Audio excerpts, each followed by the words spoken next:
Your game ends now. Apocalypse! I shouted as I broke into his lair on Arakko.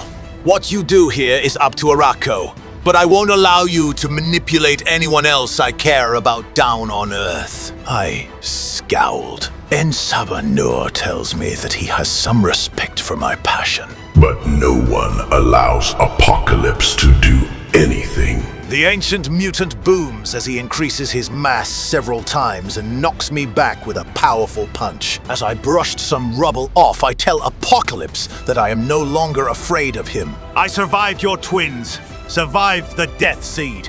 Survived what you made me. I declared, to which Apocalypse states, And I would see to it that all of our brethren become survivors in turn. At that moment, in Aswan, Egypt, where several locals and tourists look in, as Nathan Summers, Laura Kinney, and Forge confront the diabolical Mr. Sinister. Sinister's playing dirty.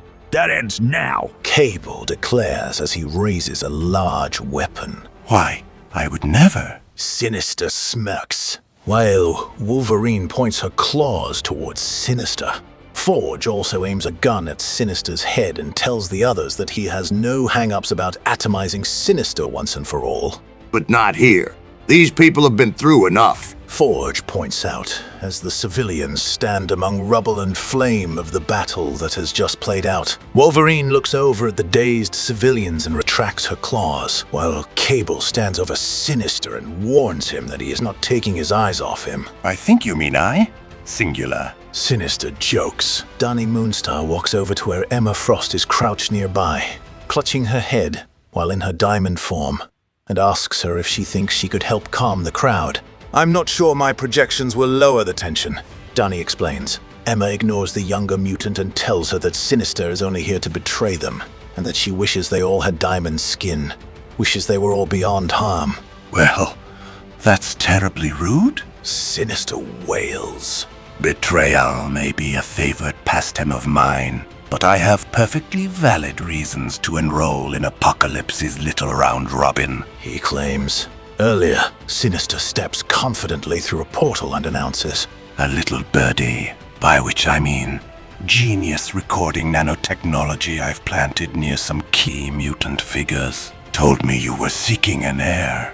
Well, look no further. To which Apocalypse turns and grabs Sinister by his throat. Your mutant gene is not your own. You are a pretender to our species. Apocalypse frowns. Exactly. After all the trouble I went through to become a mutant, who has more reason to want to see us succeed? Sinister asks as Apocalypse continues to hold his throat tightly. Now, Doug Ramsey walks past Emma and announces that he will do his best to calm the people down. He stands before a group of them and addresses them in Egyptian Arabic. He tells them that he knows they are all frightened and assures them that the danger has passed, but that he needs them all to avoid any structures until engineers can test their integrity. He adds that there are people he can call to help them. Oh yes, the translator is good for something beyond gossiping to landmasses. I forgot. Sinister mocks before Forge frowns at him and responds. More than we can say about you, pale boy. Sinister looks annoyed and tells Forge. Surely you died once or twice on the island.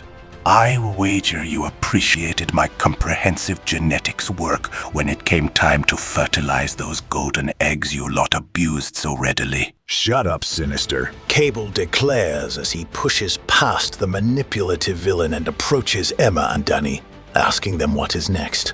This game over, or do we hoof it back to Apocalypse's proving grounds? He asks. I'm tired of sand, Nathan.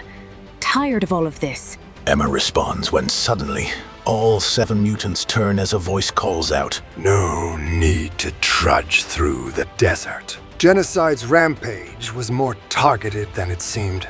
It's Tommy Shishido, also known as Gorgon, who holds up a small red object, possibly the remains of Genocide's armor. Stale air. Smells just like... Wolverine begins, as the ground parts beneath them all, and Gorgon points out that Apocalypse's warren weaves under the city itself. This was all planned. We never left his test. Gorgon declares. Damn. Once more into the breach. Forge frowns, while Cypher scratches his head. Back on Arakko, Apocalypse uses a shield to deflect several of my razor-sharp feather blades that are hurled towards him. You never learn, Apocalypse. Mutantkind doesn't want your kind of help, I exclaimed, before I am knocked backwards by Apocalypse, who transforms his hand into a large weapon. Yes, that was made abundantly clear during my final efforts to save Krakoa. Apocalypse remarks. He remembers fighting Cyclops, Iceman, Colossus, Nightcrawler, Wolverine, and Storm. As he tells me that Xavier was a man of vision, but that his vision failed their homeland. So it fell to him to ensure that Krakoa was not lost as Arakko once was, to win this war of ideals. But the mutants Xavier tutored clung stubbornly to the past, even those among them who Apocalypse believed worthy of respect, like Storm, failed to see that only he could lead mutants to a better future. Apocalypse stands over me and claims that that experience humbled him, and announces that he is not who the mutants of Earth need to lead them forward now. Back in Egypt, under Aswan, Cable leads the way along a bridge which is surrounded by large statues of the First Horsemen. Cable tells Sinister that if he even twitches suspiciously, Wolverine will make sure his cape isn't the only thing sliced to ribbons. Suddenly, Cypher tells Cable to hold up as he notices some etchings on the bridge and realizes that they aren't random but is some sort of language. This might disable. Cypher begins as he presses a panel next to the etchings, only for large, jagged spikes to raise upwards on the bridge, right in front of Cable. I'm going to assume those etchings said exactly where that trap was placed.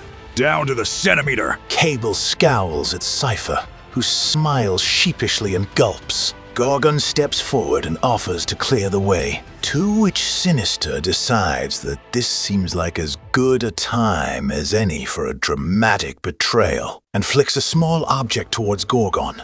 Wolverine sees this. Warned you.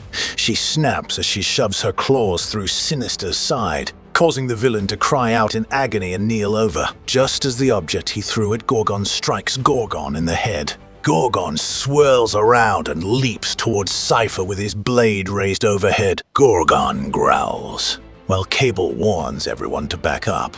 But it's too late. As Gorgon crashes into Cypher, he begins to fall over the side of the bridge. But luckily, Forge reaches out and grabs Cypher by his jacket.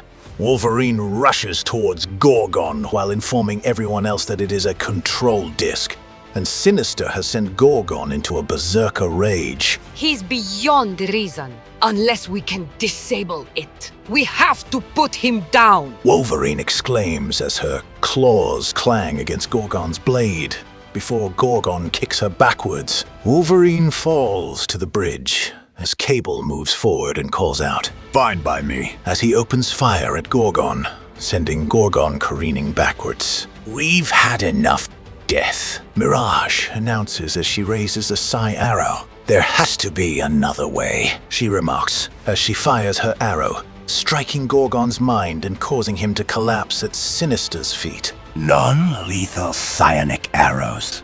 Fair. Sinister mutters, before stating that he expected Gorgon to eviscerate a few of them before his brain was scrambled. In her diamond form, Emma steps forward and declares that this is ridiculous, and warns Sinister that his stint in this game ends now. What are the odds old Gorgy's stone gaze works while he's unconscious? Sinister asks as he removes Gorgon's blindfold.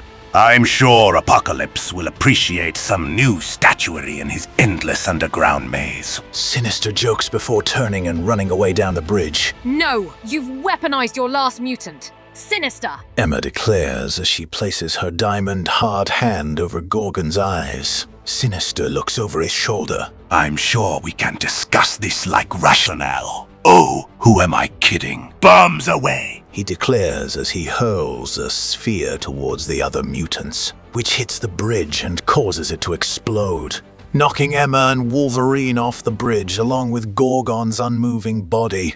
What a delightful accident. Sinister exclaims. You're coming with us, Clayton. Emma telepathically tells Sinister as she reverts to her human form. Jump! She instructs him. Oh no, you don't, you wretched. Sinister begins before following Emma's command and leaping from the bridge. I was so close. He calls out. At that moment, I tell Apocalypse that he is not capable of humility. Perhaps not.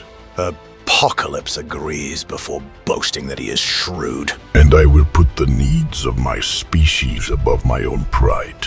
He claims any lives lost in the process. Those are expendable to you then, I asked.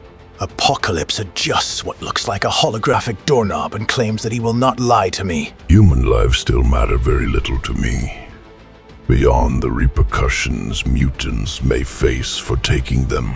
But with mutant lives. What? I uttered, as I am in shock, wide-eyed as I see several stasis tanks hanging in the room before me. Have grown a bit more precious. Each of them teleported here at the moment of their failure. Apocalypse explains, before telling me that if I wished, I may stay here to safeguard them when they awaken. But you cannot stop me now, Archangel. I will see to it that mutantkind has a future. I will find my heir. Apocalypse declares. At the ruined bridge, Cable suggests that he can use his telekinesis to jump them across to the other side one by one. No, think of who we've lost. I'm done. I'm heading back. Screw Apocalypse. Mirage begins when suddenly there is a rumbling, as the 4 statues of the First Horsemen appear to come to life and loom the remaining 4 mutants. I don't think we can leave, Danny. I think we have to finish this. Cypher exclaims.